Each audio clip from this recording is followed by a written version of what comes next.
السابقون الأولون من المهاجرين والأنصار والذين اتبعوهم بإحسان.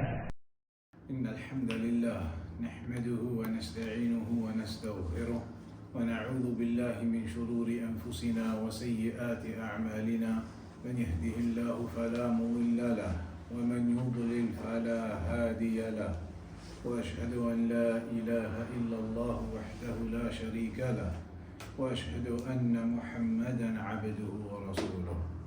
أما بعد. So today then we arrive at Al-Asha'ira wal-Maturidiyya. Al-Asha'ira هم من فرق أهل الكلام وينتسبون إلى أبي الحسن الأشعري علي بن إسماعيل، يرجع إلى الصحابي الجليل أبي موسى الأشعري، ولد ببغداد وتوفي فيها سنة 24 و300، وكان له 3 أطوار في الاعتقاد.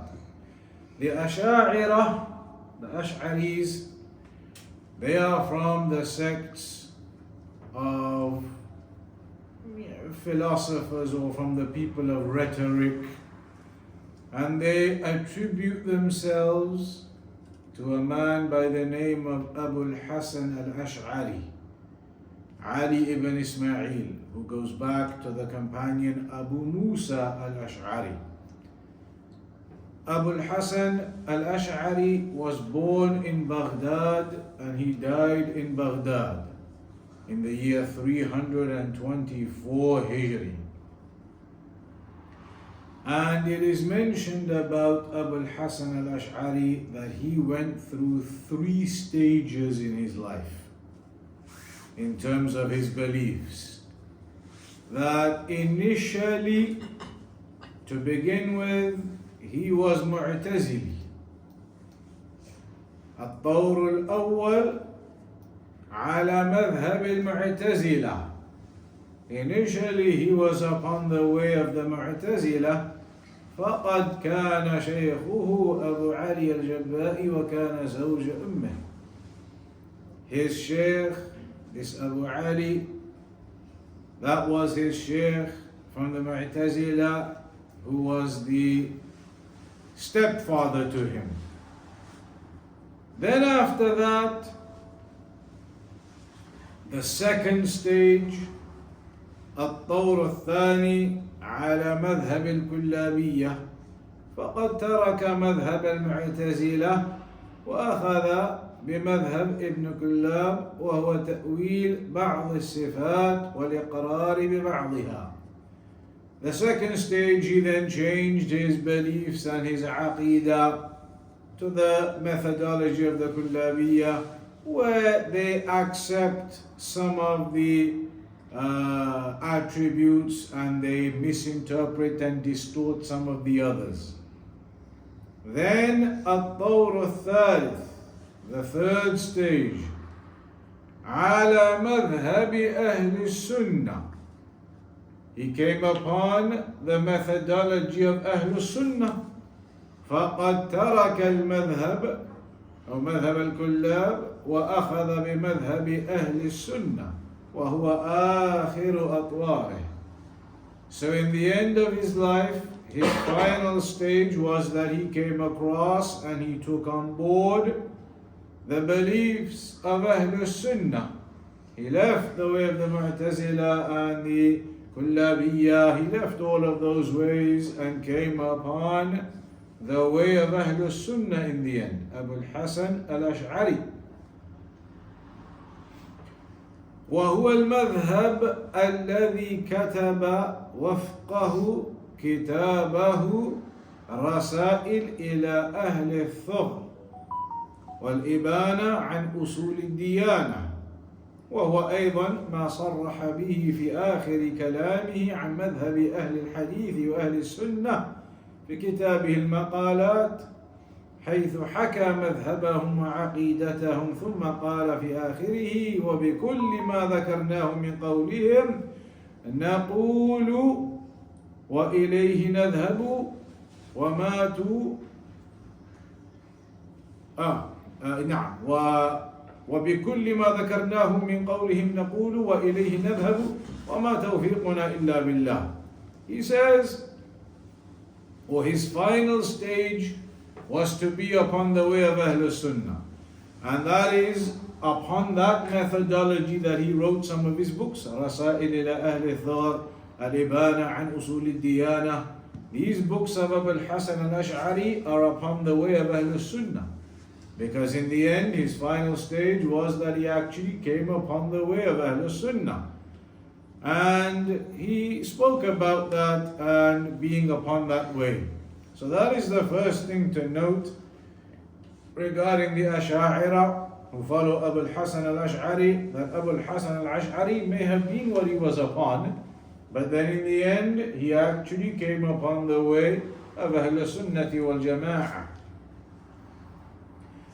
Wal-Ash'a'ira, but the Ash'a'ira who attribute themselves to Abu al-Hasan al-Ash'ari obviously attribute themselves to him prior to him coming upon the way of Ahlus Sunnah.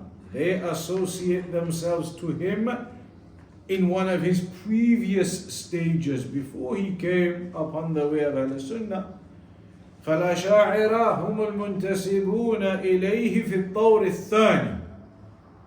They attribute themselves to him upon the way that he was upon in his second stage, when he was following the way of the Kullabiyya. حيث أخذوا في تأويل الصفات والأشاعرة عموما يمكن أن يصنفوا إلى متقدمين ومتأخرين.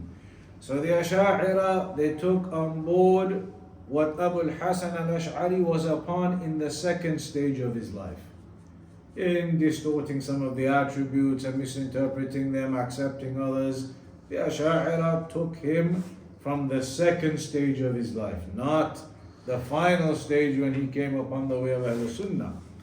And the Ash'a'ira, generally speaking, you can categorize them into two types.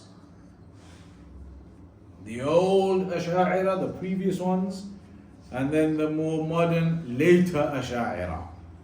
The earlier Ash'a'ira and the later Ash'a'ira. فأما المتقدمون, as for the early ones, فهم أبو الحسن الأشعري في الطور الكلابي وابن مجاهد وابو حامد الإسفرائيني وابن فورك والباقلاني. فهؤلاء كان تأويلهم في الصفات أقل من المتأخرين، فقد كانوا يثبتون الاستواء والوجه واليد. So the early Ash'a'ira, if we're talking about Abu al-Hasan al-Ash'ari himself in the second stage of his life, and then some of these others, Ibn Mujahid, Abu Hamid, etc., those early Ash'a'ira, they were not as bad as the later ones. The earlier ones like them, they were less in terms of their misinterpretation and distortion of the attributes of Allah. They were less in that affair.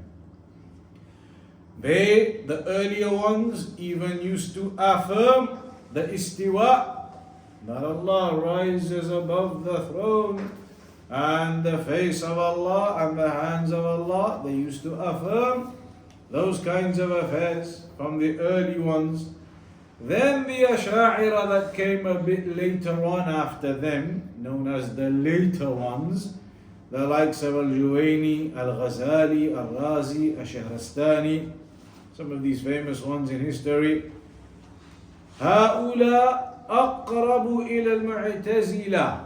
These later Ash'a'ira were closer to the way of the Mu'tazila, who are deeper in these misguidances. They were closer to the way of the Mu'tazila. وأكثر تعمقا في الكلام, and they were even greater in their delving into philosophical speech and rhetoric. وخالفوا أسلافهم وذلك بنفيهم الاستواء والوجه واليد.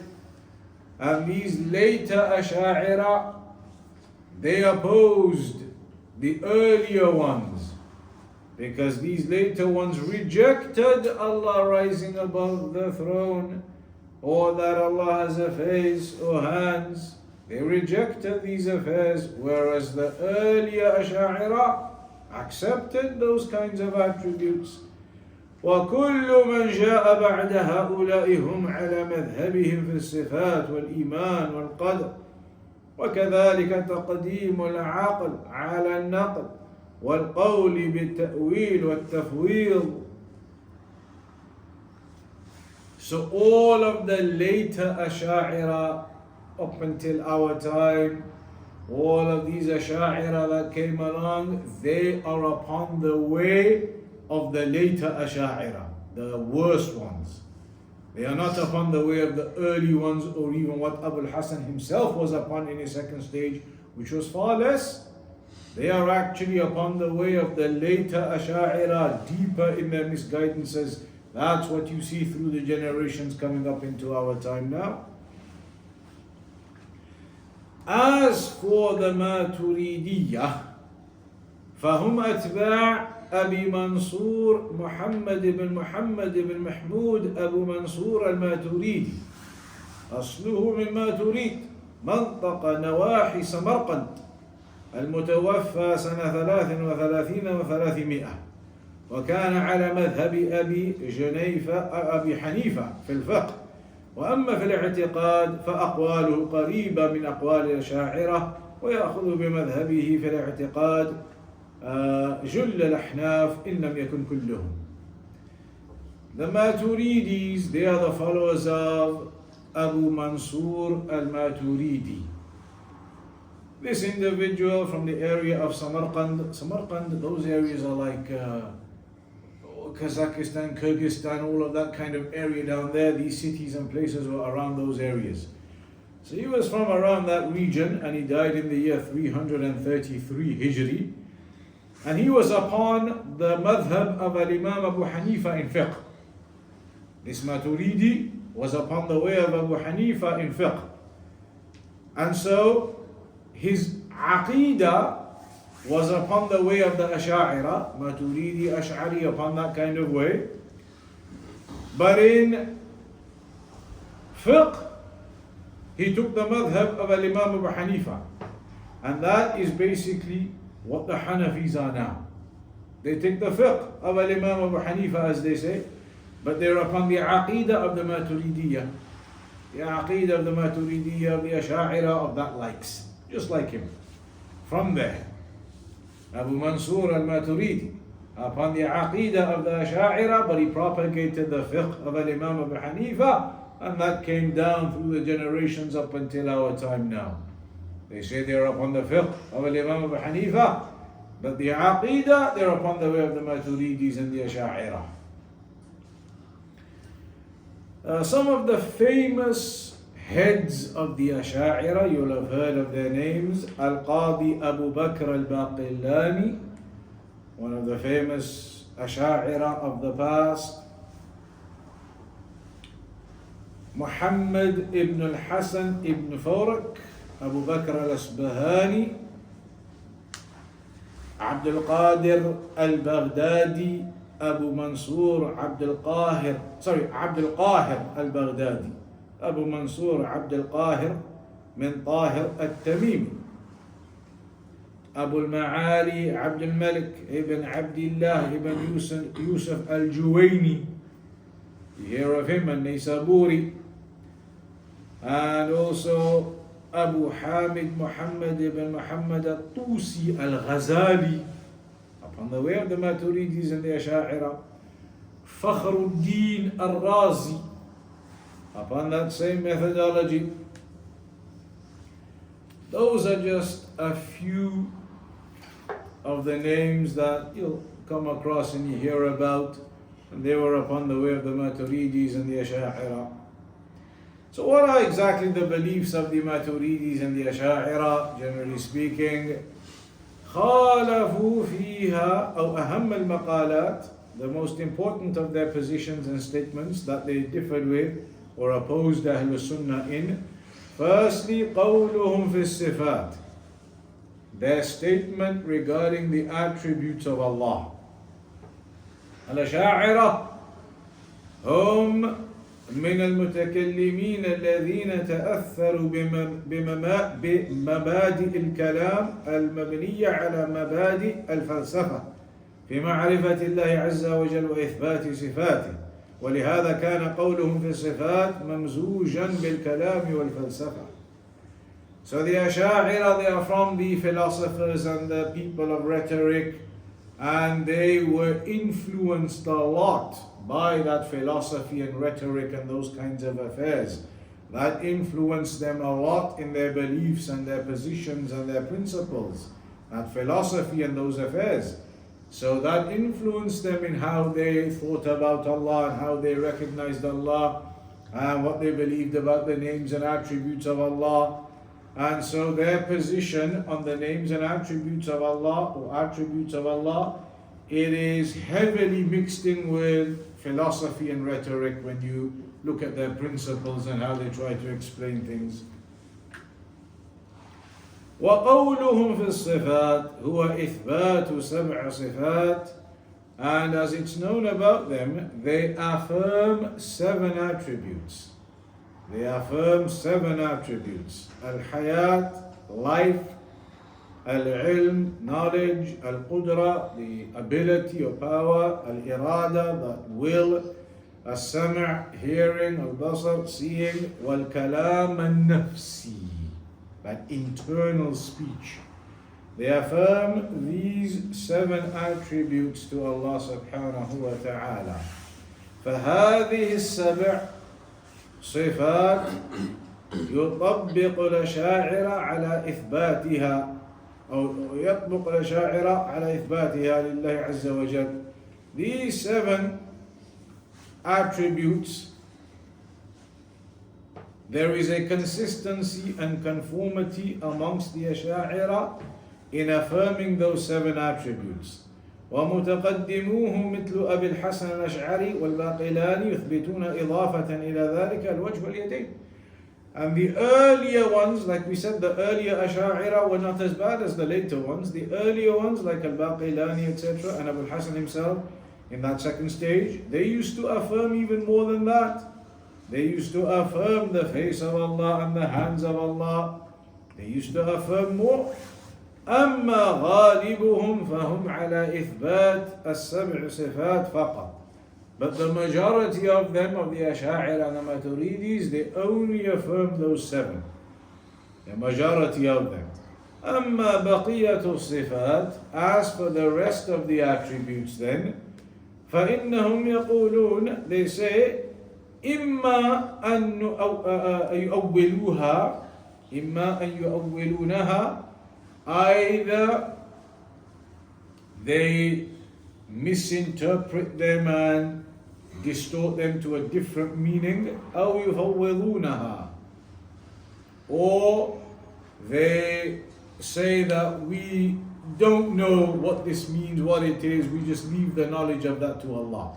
We don't affirm this, we don't know what's going on with this.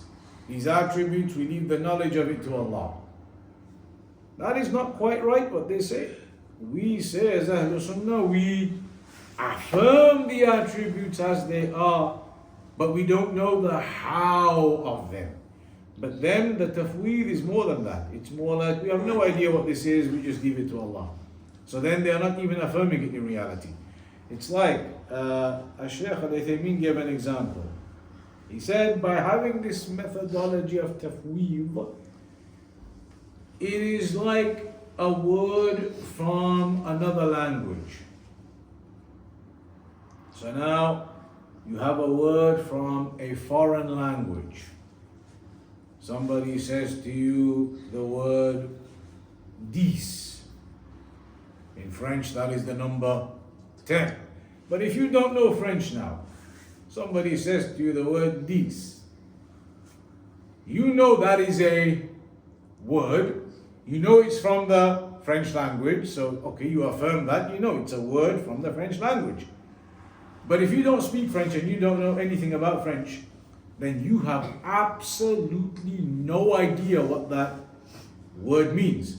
Somebody now, French, comes and starts talking to you in French. Okay, you know what they are saying. They are French words.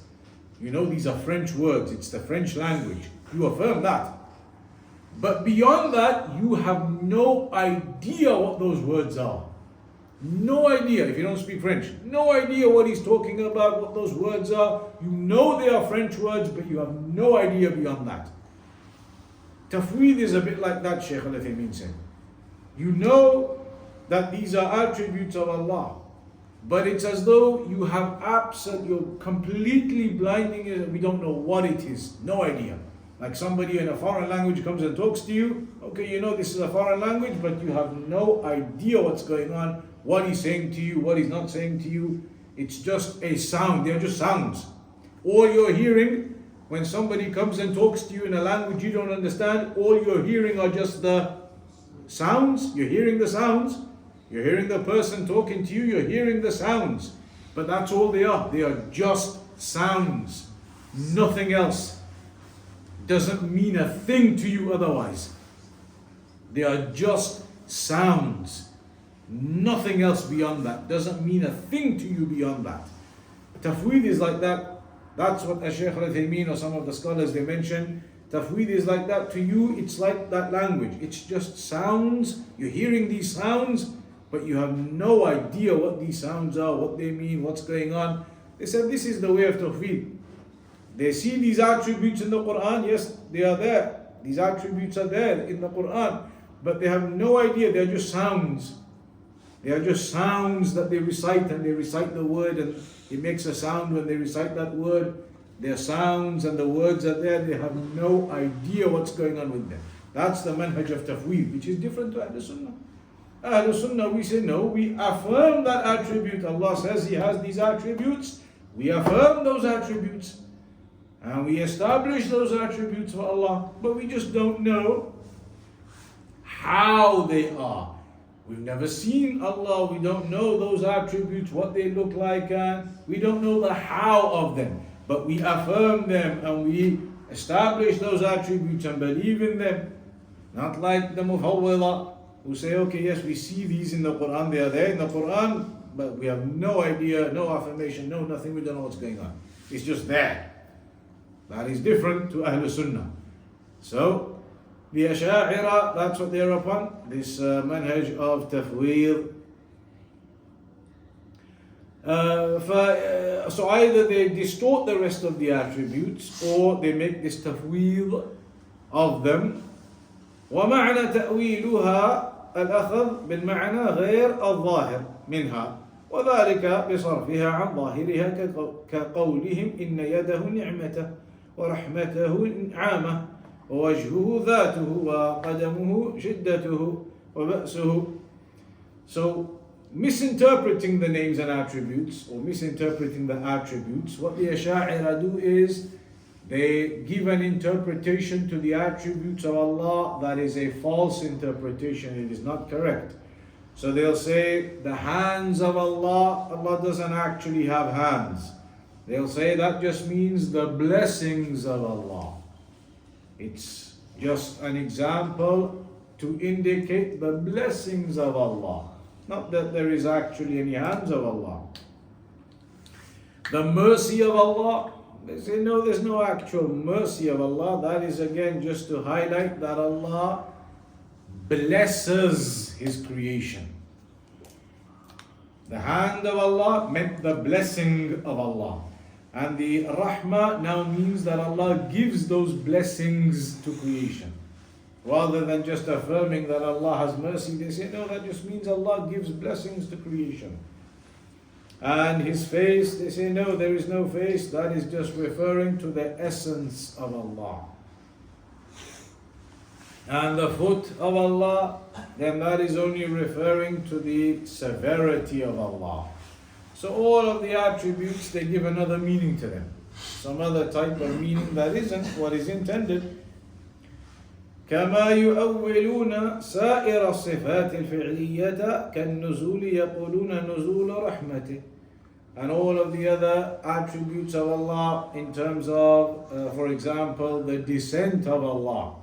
That Allah descends in the last third of the night. They say no, it is the mercy of Allah that descends.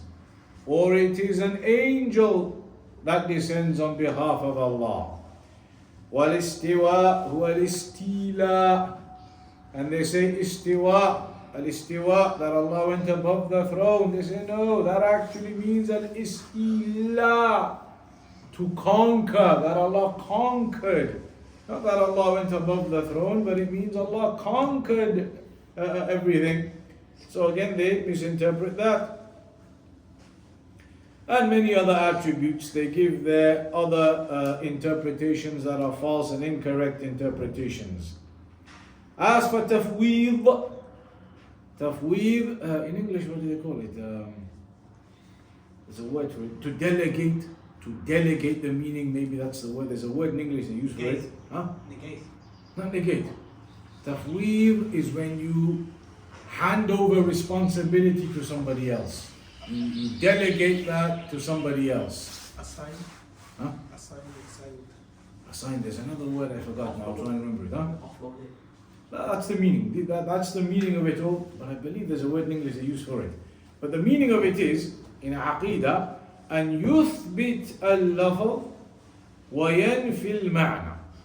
That they affirm the word. They say, yeah, that's the word. Those attributes, al-yad, al-qadam, those words, we affirm them because they are words in the Quran. That's the speech of Allah, or it's in the Quran. So they affirm the words. But then they do not affirm the meaning behind it. It's like me saying to you, a car. I have a car. You can say to everybody, yes, he told us he has a car. Somebody says to you, what's that? Maybe somebody who doesn't speak English as their first language. They say, a car, what's a car? You say, I don't know, he just told us he has a car. I don't know what a car is though. They say, but you speak English as your first language. You say, I do, but a car, he said car, C-A-R, that's how you spell it. You write it down, you can go check. He said he has a car. I don't know what a car is though, but he said he has a car. That was the word he used. I can narrate that to you. That's what he said, he has a car. I have no idea what a car is though. This is basically it. They say, yes, we affirm these attributes in their words. We affirm the words. But beyond the words, we negate anything else. We have no idea. A car, is it one of those things you ride around in and drive? No, I can't affirm that. That's how it is. They affirm the name, but they do not affirm the meaning behind it. فيقول إن اليد أو الوجه أو القدم أو النزول ونحو ذلك الله أعلم بمراده منها. They say, so the hand of Allah, the face of Allah, the foot of Allah, the nuzul of Allah, the descent of Allah. They say, okay, we know those words, descent and face, but the meaning of it, we have no idea what these words mean.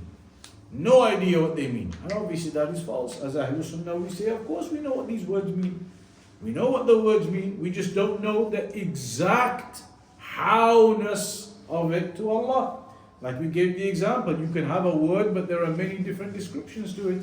As Sheikh al-Uthaymeen said, a leg, you want to describe a leg, there are so many different descriptions you can give. It's like a lamppost. That's true, the leg of a giraffe. It's like a tree trunk. True, the leg of an elephant. It's 1 centimeter long only. True, the leg of a spider. All of these are different descriptions completely, but they're all true. It's all a leg. So yes, we know what a leg is, but we don't know exactly what you are specifying. If I say now describe a leg, and you could give all those descriptions I've just said, and everybody would be right in their own respect, because I haven't specified which leg I'm talking about, but everybody understands what a leg is generally. Even if you don't know exactly what specific thing I'm talking about, you know what a leg is generally. Same thing, we know what the attributes of Allah are in that sense, even though we don't know the specifics and the how of those attributes. But according to the Ash'ari Maturidiyah, a leg, yes, L-E-G, leg, that's how you say it. But what is it? No idea. Allahu A'lam what that could be. But it sounds like this, leg. That's the word, that's how it sounds. Beyond that, we have no idea what this is. And that's obviously a false aqidah of theirs. فَيَجْعَلُ دَلَالَتَهَا مَجْهُولًا. So they say what this word indicates is unknown to us. كَمَا يُنْكِرُ الْأَشَاعِرَ الْعُلُوَّ فيقولون إن الله لا يقال إنه في واجهة العلو ولا غيرها من الجهات لأن هذا عندهم من صفات الأجسام. One of the famous things about the Ash'ari and the Maturidiyya is that they say Allah is not above. You cannot say Allah is above. Where is Allah? You can't say above. Because according to them, if you say Allah is above, you have now restricted Allah to a direction in space. And if Allah is restricted to a direction in space, it therefore means He is being surrounded by the other areas and other directions of space, and therefore Allah is within space and surrounded by space. And that then can open up all types of things. So is Allah then surrounded by His creation of space? All types of philosophy then opens up. And that's how they went astray. They started talking about this philosophy, but if you say Allah is above, then that is a direction. And if Allah is in that direction, then the other directions must be surrounding Him. So is Allah surrounded by the other directions? Are they greater than Allah? All of those types of things are philosophy. So they reject Allah is above due to this philosophy of theirs. وَأَمَّا الْكَلَامِ فَيُنْكِرُونَ الْحَرْفَ وَالصَّوْتِ. As for the speech of Allah, they reject that there are words and sounds. Ahlus-Sunnah, we say Allah spoke with words and sounds that were heard by Jibreel alayhi salam. They say no. They say إِنَّ اللَّهَ يَتَكَلَّمُ بِكَلَامِ النَّفْسِ. That Allah speaks with internal thoughts. Like I'm thinking something now in myself. I'm thinking about something in myself. Internal thoughts. They say that is all it is. And they say that Jibreel alayhi salam, how did he get the Quran from Allah then? If Allah never spoke it and there were no words and there were no sounds, they say Jibreel alayhi salam took the Quran from Allah from these internal thoughts. Like they say these days, telepathic. Jibreel alayhi salam just understood the Quran from this internal speech of Allah. He never heard anything. There were no sounds or voice. But it was understood in this, as they say now, this telepathic way. That he understood the inner speech. And others among them, they say, no, Jibreel alayhi salam just got the Quran from where? Where is it? Written down in Al-Lawh al-Mahfuz, the preserved tablet. Some of them say Jibreel just got it from there. He never heard anything from Allah. There were no sounds, there was no voice, there were no words. Allah, no speech is affirmed to him. So they say either Jibreel took it from that internal speech, that inward speech, or from the preserved tablet, and they reject the speech of Allah subhanahu wa ta'ala. وهو معنى واحد إن تعلق بطلب كالصلاة مثلا فهو أمر وإن تعلق بطلب ترك فهو النهي وإن تعلق بالإفادة عن الشيء فهو خبر. So now we know Allah has given us commandments, Allah has given us prohibitions, Allah has given us information about nations who went by before us. They say all of that is just understood from that internal speech. If anything is supposed to be a command, then Jibreel alayhi salam took that and it was understood as a command. And it was just understood as a prohibition. It was just understood as information of the past.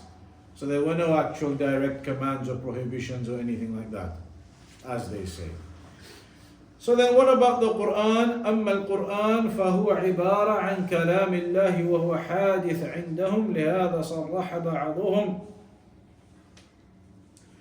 بخلق القرآن كما قال شارح الجوهرة الباجوري.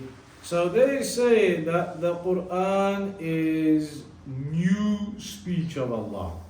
It is something which emanated afterwards.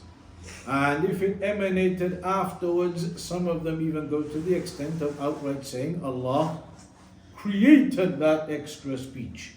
Allah created that speech, and so they say that it is created.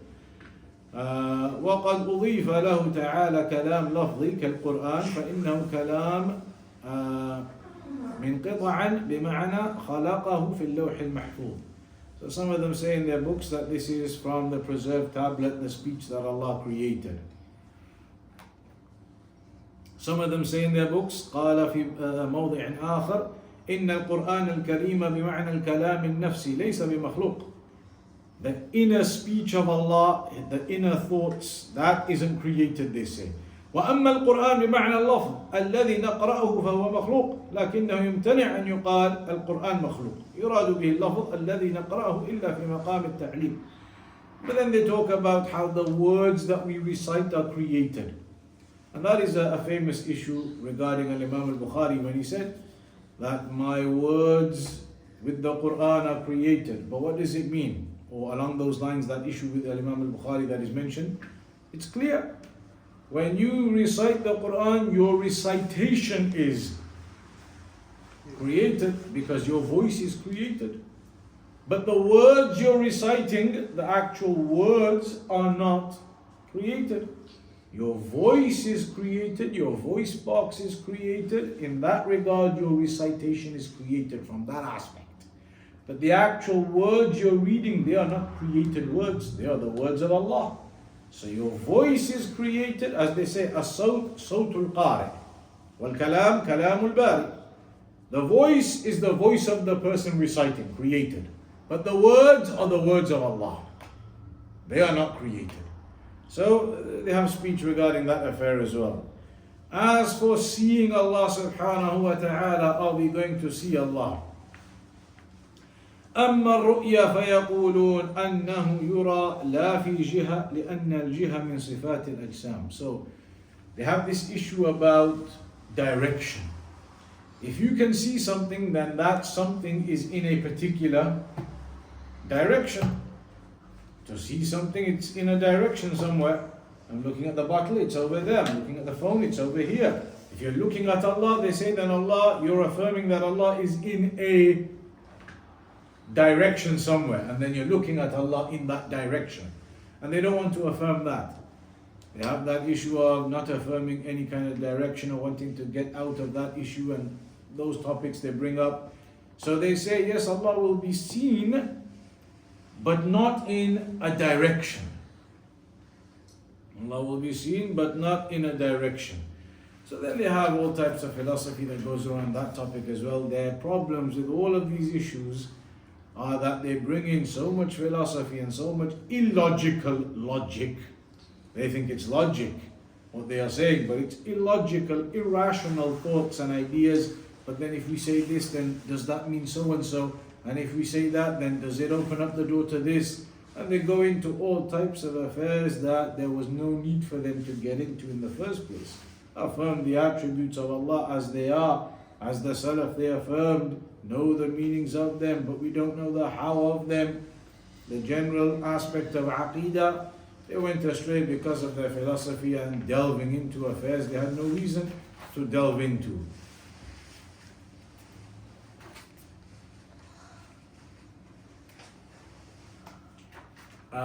In terms of the decree, الأشاعرة أثبتوا القدر بمراتبه الأربع العلم والكتابة والمشيئة وخلق الأعمال إلا أنهم خالفوا في مسائل نعم. So generally the Asha'ira, they affirmed the four levels of the decree, that Allah has knowledge of the affairs, and that Allah wrote down all of that in the preserved tablet, and that Allah wills all of that to occur, and that Allah creates all of that. They affirmed all of those things. But there are certain issues they have within the aspect of the decree. One of them is the issue of al-kasb. Mas'alatul kasb. Al-kasb من المسائل التي اختلف فيها كلام الأشاعرة فقد عرفوه بأنه ما يقع به المقدور بلا صحة انفراد القادر به. ومفهوم التعريف أن جزءا من الفعل وهو الإرادة أو توجه النية منسوب للعبد لأجله، ويقال إن القادر وهو العبد لم ينفرد بالفعل بل ولا ينسب إليه لا على سبيل المشاركة ولا الانفراد إذ لا تأثير للعبد في وجود الفعل بوجه ما فلذا قال نعم وإنما المؤثر عندهم في وجود الفعل هو الله عز وجل فللعبد عندهم قدرة لا أثر لها في وجود الفعل. All of that basically is that the person, we say as Ahlus-Sunnah, Allah's given us a will to do things and Allah's given us an ability. With that irada and then with that qudrah, you can then choose what to do. I make the intention, I want to pick up the bottle of water, Allah gave me the ability to do that, I do it. You have the will to make your intention, then you have the ability to carry out that intention. So that's the choice now you've made. They say, okay, you have that, but in reality, the ability you've got isn't really your ability. In reality, it goes back to Allah subhanahu wa ta'ala. It's not you then basically making the choice and fulfilling and implementing that choice. Rather, what should be said is that when you make that choice, you are the one doing that action. You're doing the action. We already mentioned, yes, Allah already knows what choice you are going to make and knows what action you are going to do, and that's why it's already written down in the preserved tablet. But at the time of doing it, you make the choice and then you do that action, so that action is now attributed to you, and that's why you are held accountable on your actions and you are rewarded upon your good actions.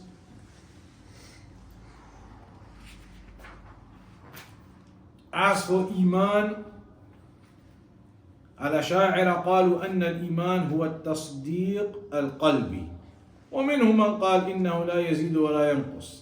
So according to the Asha'ira, in terms of Iman, actions don't come into it. It is only the belief in the heart. It is the belief in the heart only. And some of them even said that it doesn't increase and it doesn't decrease.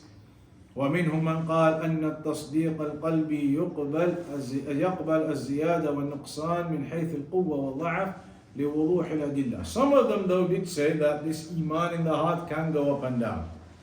But others they said no, it doesn't increase, it doesn't decrease. So their belief in Iman basically is that it is only belief in the heart, and actions and those affairs do not come into it.